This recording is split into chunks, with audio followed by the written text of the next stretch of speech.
about what I was. Oh, yep, got it. Recording started. Yeah, so what I'm going to do is I'll give you just a little bit of history with the tool, and then I'll jump in and kind of show you how students would use the software. I was just mentioning before everybody hopped on, I'm pretty informal, and I've been with the company, gosh, over 20 years. So I've done this once or twice.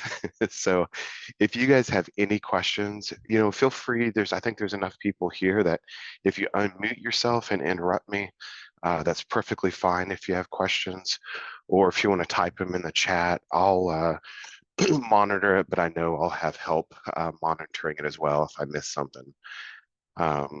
So yeah, so that being said, let me jump into it, and I'll just kind of explain what it is and show you how it works. So let's see, when I first started the company, we started developing the software. And when we developed the software, we developed it as a mind mapping tool. Now the term mind mapping, concept mapping, bubble charts, they're all kind of interchangeable. But basically, it's a structure like on top of your screen that starts in the middle and just explodes outwards. There's a lot of theories behind mind mapping, but basically it's great for planning and brainstorming. So 20 years ago, we developed a planning and brainstorming tool that anybody could use. Now we've evolved it from there so that you could use it for time management, essay writing, note taking. Those are some of the things that I want to touch on. But I think you guys can still probably see my screen here, I believe. Yeah, still sharing. So a lot of things I just want to touch on real quick before I jump in here. There's all kinds of certifications with the software, from VPAT to WCAG, 508 compliant, even Digitally Accessibility Center. Because again, I think that a lot of the reasons you guys want to see this is because we've put a lot of assistive features in for individuals that are neurodivergent. And there's really just a few of us, strangely enough, in the market that really associate developing software for neurodivergent individuals. So things like Texthelp, JAWS, Dragon, we're all integrated together. We work right out of the box with each other. I'm going to kind of get into why mind mapping is important when I show you this, but who we can actually help, any neurodivergency, and I'm going to show you some of these features as well. So the website's a good place to get some more information. Just kind of want to touch base on that. But I think what's more interesting is actually showing you, how this works. So I'm going to grab a map here. Now I'm going to be showing you the Windows version, which in turn means I want to be talking a lot about Microsoft Office. But we're also fully integrated with Google Docs. So always keep that in the back of your mind. I'm showing you Windows, Microsoft, but we have an online version, we have a Mac version, we have an app. So it doesn't matter what platform the student is on, we've got them covered. Okay, so let's pretend I'm a student. Now that's a little bit of a stretch with my age, but we're still going to pretend. So let's say I've got a writing assignment on famous authors. Now, the first thing you're supposed to do when you get a writing assignment is create an outline. But if they were like me, I'd open up Word. I think it was Word Perfect back in my day. But I'd start typing and I get that writer's block. And that's really where the mind mapping concept comes into play, because it's great for planning and brainstorming. So if I just double click out in the middle of nowhere, maybe I want to talk about Dickens. I'm going to hit insert. And maybe I'll talk about his early years, maybe his famous works. And there's no rhyme or reason to this brainstorming.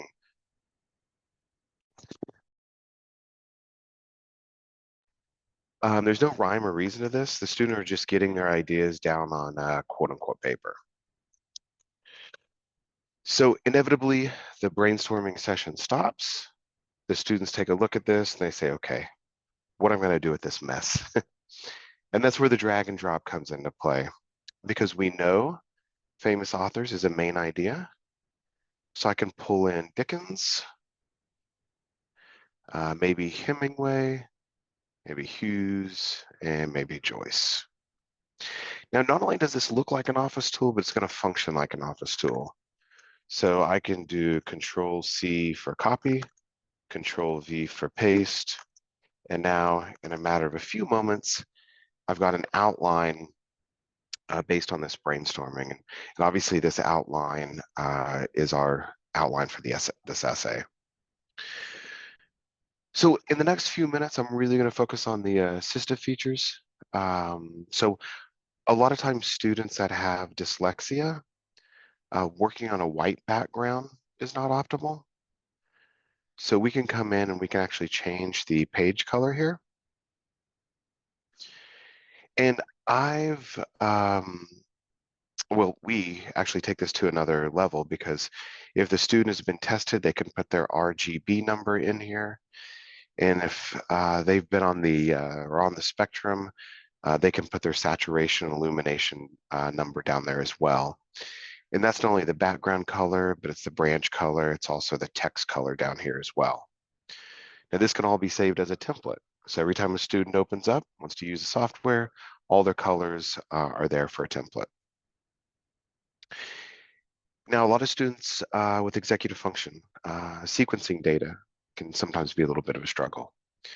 So we can actually throw a numbering scheme on this. So visually, you can see that there is a hierarchy here. And this hierarchy plays a really important role, because when I eventually export this over to Word, each one of these branches will become a heading and then just follows the numbering scheme to export out. The reason that's important is because everything's based on drag and drop. So, if I want Hemingway last, maybe Hughes second, all I have to do is drag and drop and it's going to renumber for me.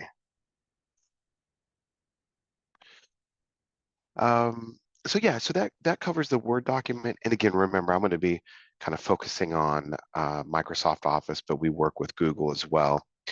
The other thing I have a really bad habit of doing is I'm going to be showing you some really specific examples, but please keep in mind that this can be applied into any subject where you have to visualize, organize, and brainstorm information. So yeah, so let's say we want to export over to PowerPoint. So we want to make this a little bit more spicy with some images. So we have a multimedia catalog, and all you have to do is search for the image, and you can just drag and drop it over to where it's needed. Now, if they couldn't find the image in our catalog, they can just pull it wherever they have it saved as well. So a couple things here too. There's speech to text and text to speech built in the software. If a student is using that functionality in Dragon, we work right out of the box with Dragon as well for that speech to text, text to speech. We went through a 3-year accreditation to be able to say that we work with all screen readers on the market. So if you have a low vision or no vision student using JAWS or Zoom to text, everything's going to be alt tagged correctly. Now I can even go Shift Alt print screen.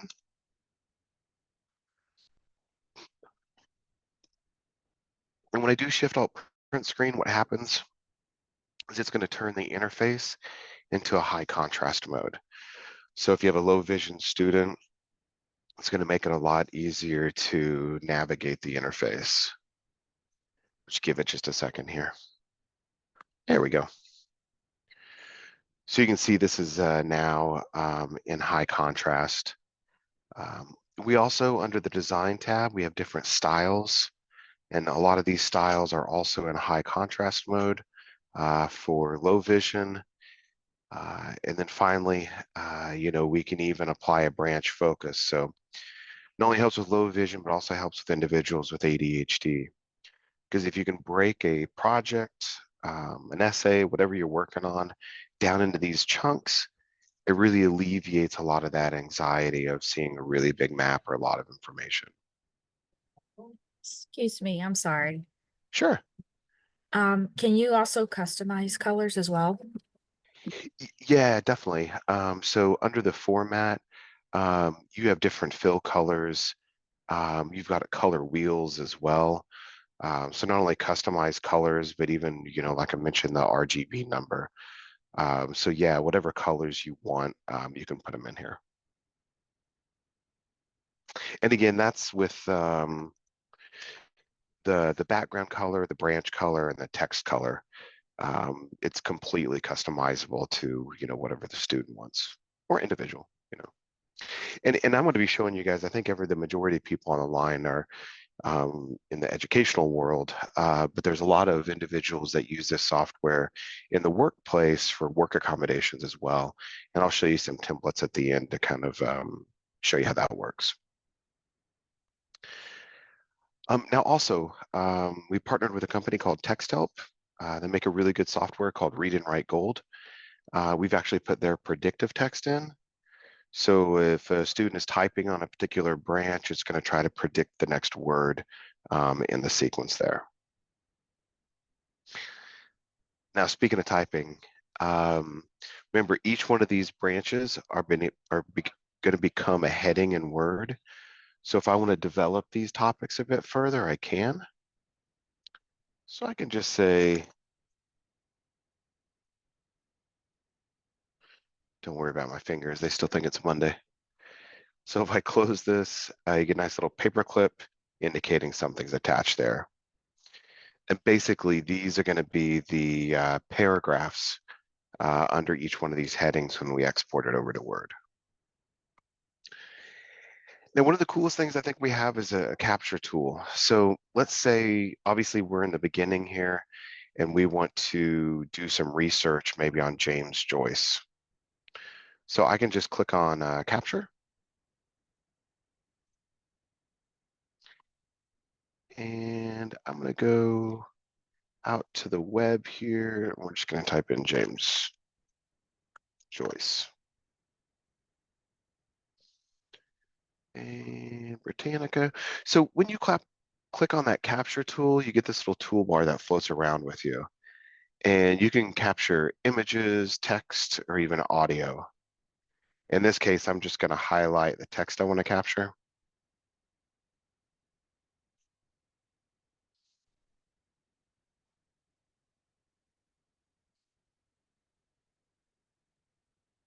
This is also available on our app. So if a student is at the library and they want to capture text or images, it'll automatically synchronize back into the desktop of Mindview. So you don't always have to be in front of your computer to do the research. So now when I go back over to Mindview, you can see I opened up this research panel and I've got all the research built in. And all I have to do is just left click. I can drag and drop that capture I just did. Now here's the cool part. I open up that text note editor. Not only does it capture the information, but it also cites the source for the student as well. So a couple things going on here, right? We've brainstormed famous authors. We've reorganized everything based on the export of Word, and now we're just capturing information to help us write the essay. So let me do this for you guys. Let me speed it up. It's gonna be like one of those cooking shows. Pull this one out of the oven.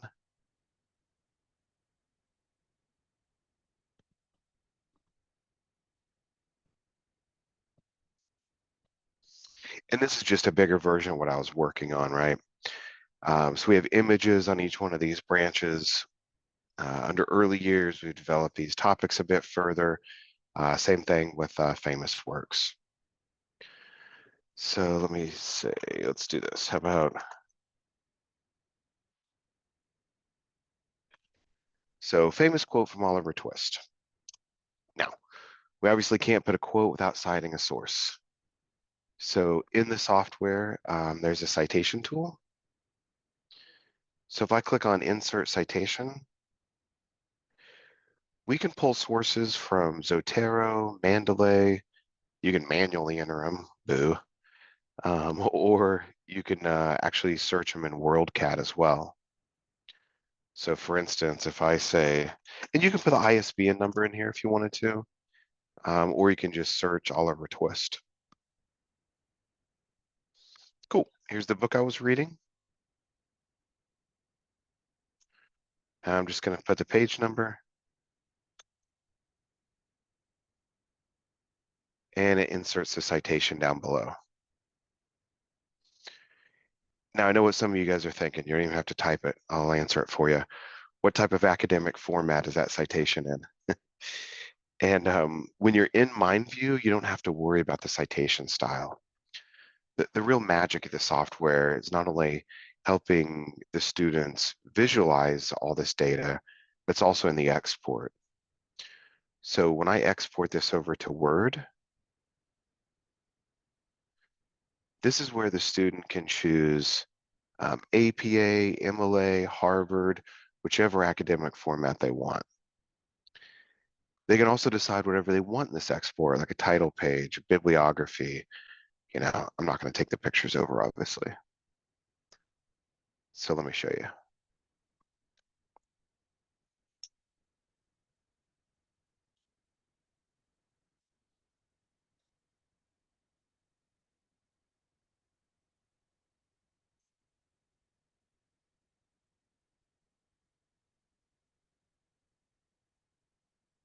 All right, I'll make it a little bit bigger for you guys. Here we go.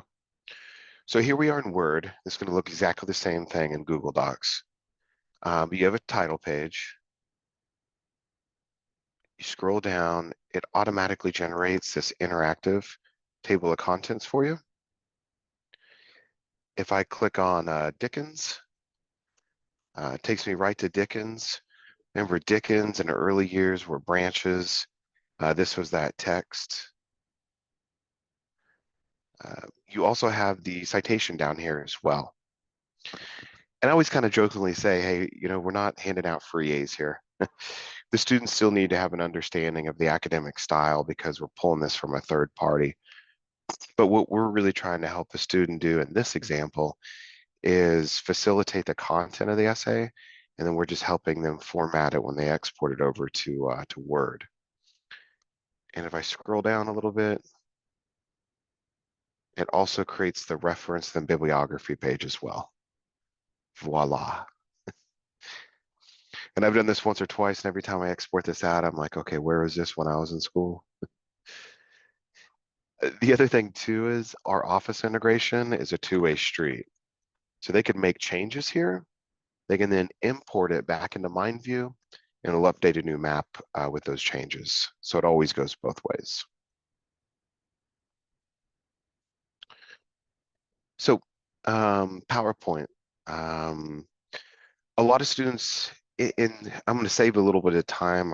I have a little throttle on this presentation because I'm going to try to stuff everything in. A lot of students use the PowerPoint export for flashcards. If we have some time, if you guys want to stay a little over, I can show you examples of how when English is a second language, how they use this as flashcards. But just to give you an idea of how it exports, what it's going to do is going to export each one of these branches as a slide, and any content will be placed on the slide as well. So let me show you. Again, pick a template, or the student can use one of theirs, or just use a blank one and use Designer in PowerPoint. Let me show you.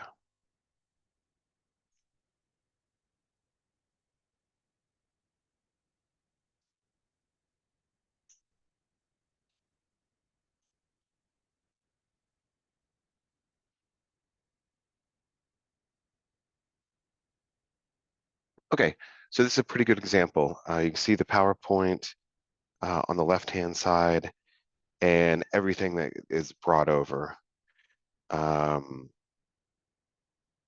Again, Langston Hughes was a main branch. These were early branch, or these were sub branches, and this was the image as well.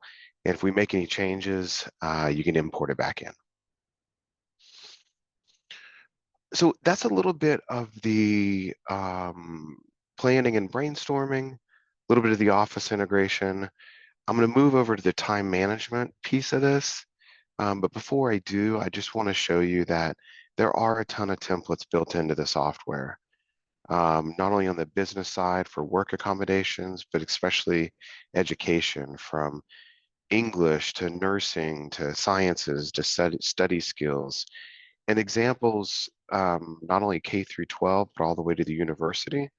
We can follow the student through their academic career because the software is easy to use, but it's mature enough to be used at, a higher level. And again, research completion, spring term plans, student budgets, all built in. So again, I'm going to show you the time management piece of the software, but I feel like I've been babbling a little bit. So let me know if you guys have any questions before I show this other example.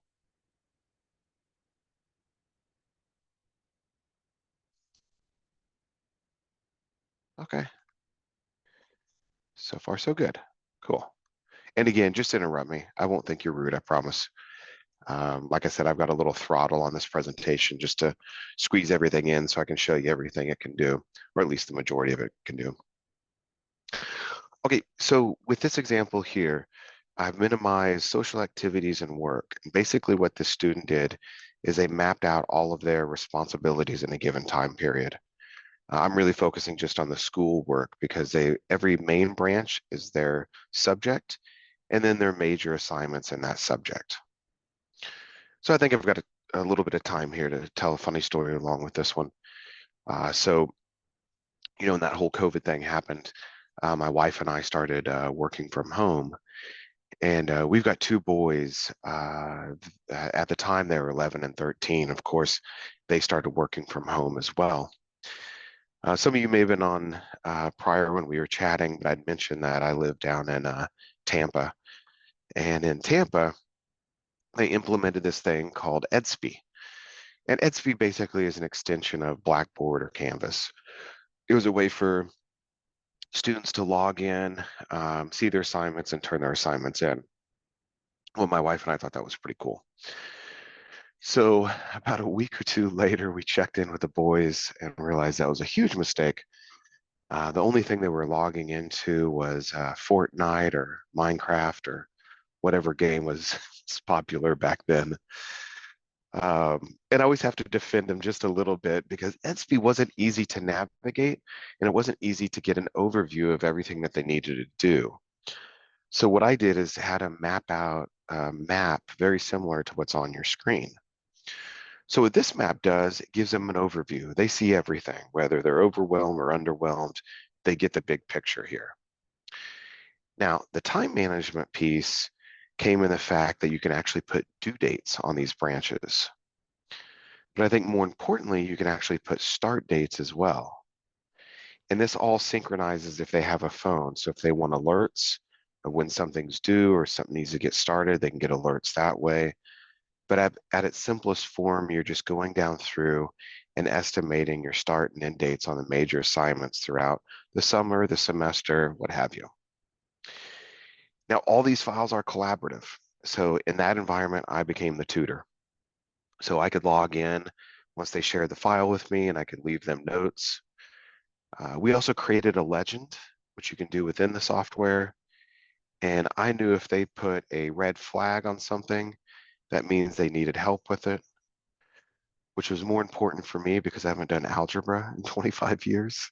So it gave me a running head start.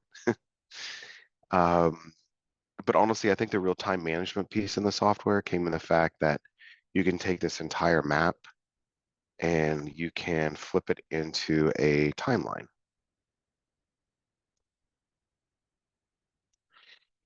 Now, this timeline's built into our software, obviously. It still has drag and drop capabilities if you want to move these items around. Uh, the other thing too is that this can be printed out, be saved as a picture, but just gives them a nice timeline so they can see if they're doing too much in one week or not enough, they can move things around. And I'm kind of walking down the path of just simple task management. Also in the software, along those same lines, is they can turn this into a year wheel. And with this year wheel, you can see there's a lot stacked on Q2. So if I just click on Q2, It's going to make a year wheel just on Q2. So then I can see, okay, what's all in June? And sometimes this is a little bit easier to consume. And that's really what the software is about. Initially planning and brainstorming, but then it depends on how they want to work with the software or how they want to use the software, or I should say present the software. And then there's also a Kanban report that's really popular with students because it gives them three nice little swim lanes of not started, in progress, and completed. And they can just simply drag and drop. And all of these views are integrated together. So if you change something or add something in one view, it's going to update all the other views. It's all about consuming information in its simplest form. Now I could show you a lot of other examples about how students use this as a graphical organizer, taking notes, doing student budgets. I could kind of go on, but I mentioned in the beginning, obviously this is assistive technology, which I showed you. But just want to show you a couple of real world examples. But this can be applied to any subject where planning, brainstorming, and visualizing, is necessary. So I put a little throttle on it. I hope I didn't go too fast for you guys. You guys got a taste of what mind mapping can do, especially when it's paired with technology like this. I can go as long as we want over. We have a few minutes if you guys want to ask any questions, or I can show you the note taking. I can show you the student budgeting. I'll kind of toss it to you guys and let me know what you guys want to see, or if you have any questions. Or was it cool, not cool? You won't hurt my feelings. I have a quick question. Sure. Do you use the open dyslexic font? Is that a possibility within this program? Oh, not yet.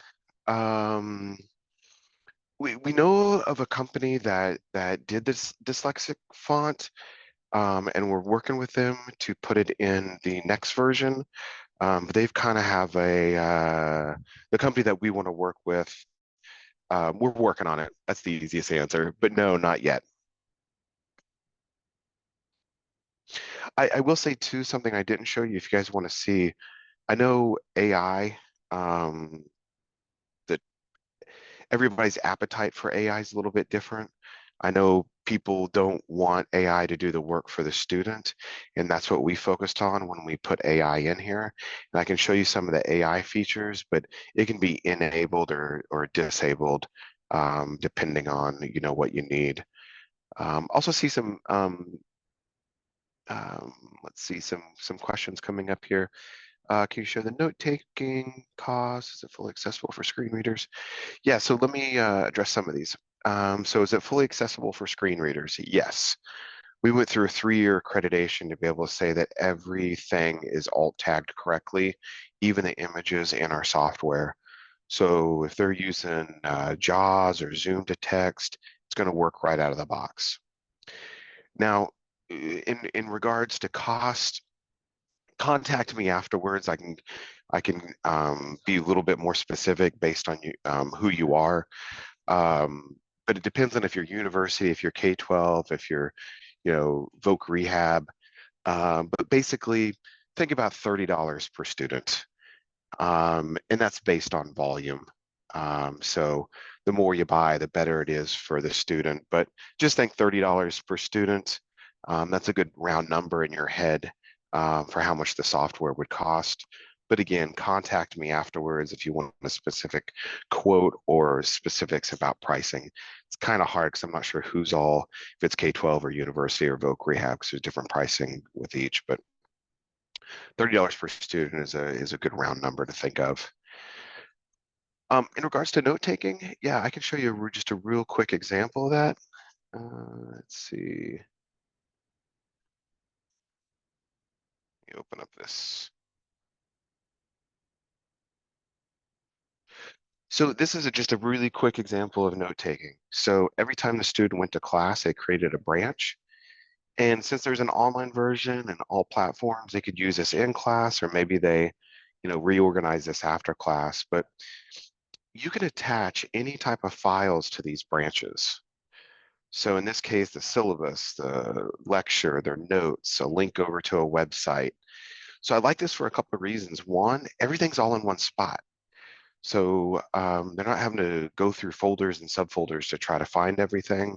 Also, when I export this over to Word, all of those attachments go with it. So then it becomes a nice study guide for any quizzes or tests that are coming up. Just a real quick. So another question about individual licensing. So individual licensing, you would hop on our website, and that's about $240 per year. So it's definitely more beneficial to purchase through a university or K-12 because you get really heavy discounts for educational pricing.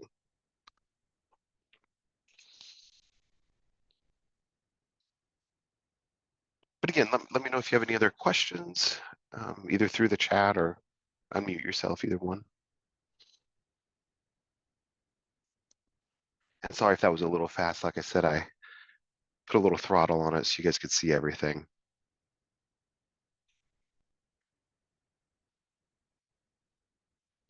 That's a really good question. The question in the chat, if you guys aren't monitoring it, do you use this for giving presentations instead of using PowerPoint? 100%. In our company, we don't use PowerPoint anymore because this is such a visual tool and everything's there. There's actual presentation mode, which acts like PowerPoint. You can click through each one of the branches. There's detail levels, there's focus modes. There's a lot of different presentation tools that are built in the software. But yeah, it's almost like death by PowerPoint. The PowerPoint goes up, lights go down, and eyes shut. Where this is a bit more engaging, and with the features for presentations, you can keep people focused a little bit better as well. So yeah, 100%. We use this for presentations all the way through the company.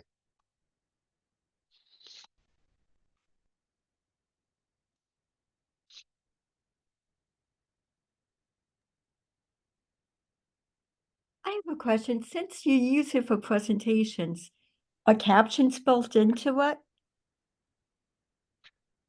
No, captions aren't built in. You're asking some really good questions, and you're in line with what we've talked about and what we want to do. Captions aren't built in yet, so no. I will also say this too, since you're kind of asking about some of the accessible features. When you do export this over to Word and export it over to PowerPoint, it exports over into an accessible document. So it's already accessible on the exports as well. Great.